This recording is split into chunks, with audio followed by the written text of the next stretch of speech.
Hi guys, my name is Rachel Bacon, and for my personal experience speech, I'm going to be talking about how I moved to Oklahoma when I was 10 years old.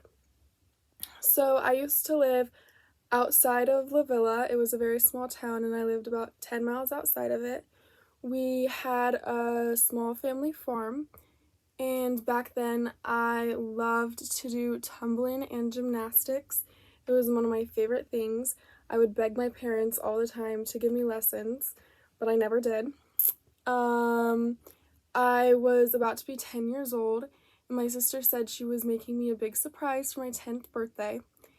And when the day finally came, she took me outside to our back forest and she showed me what she had set up. She had set up like a bunch of bars and things for me to do gymnastics with, and I loved it. I would just play out there all the time. One time, I was just out there doing my thing, and my mom came up to me and she was like, "We have to talk." And I was like, "Uh-oh, what did I do?" She told me that we were going to be moving to Oklahoma, and at first I was super excited.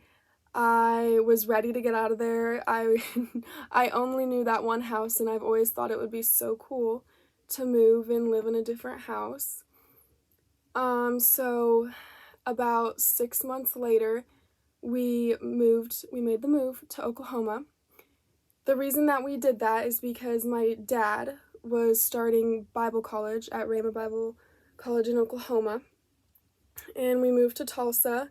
I had never really been in a big city. My parents never really took me to Des Moines, besides maybe once or twice.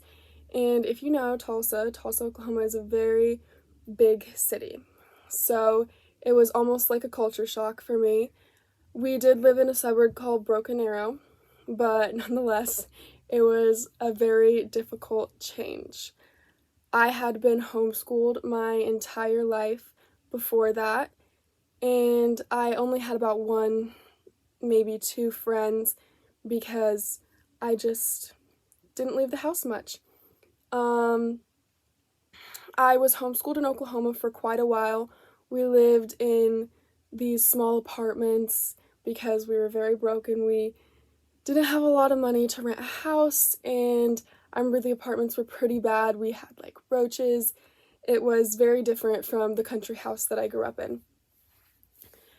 Um, I started public school about 6 months into fifth grade, and with the homeschooling program that I had been doing previously, I could go along and do certain grades. Like, I was in sixth grade with my homeschooling program, but when I had to transfer to public school, they made me go back to fifth grade, and I was very upset about that.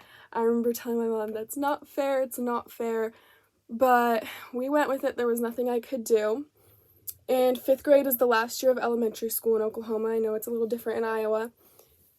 And I went there, and I was so nervous. I wore a dress on my first day of school, which everybody thought was pretty weird, but that's okay. And I just remember the nervousness I had to take the bus.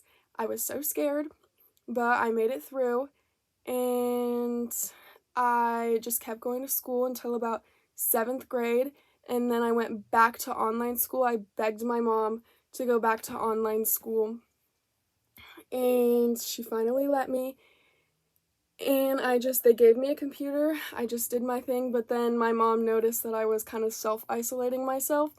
So she made me go back to public school, and I finished out my seventh grade year in Sequoia Middle School. And I did my eighth grade year there, and then freshman year, we moved back to Iowa because my dad had finished his college and he was ready to come back. And now he's a pastor in Watch Here, and we live in New Sharon. I continued public school. I'm still in public school. I go to North Mahaska. I love it here. It is nothing like Oklahoma at all. The people are so much nicer, just to be blunt. So yeah, that's just my little experience of moving across state and the culture shock and from a small town to a big city. But it was good. It was a good experience for me. Thank you for listening.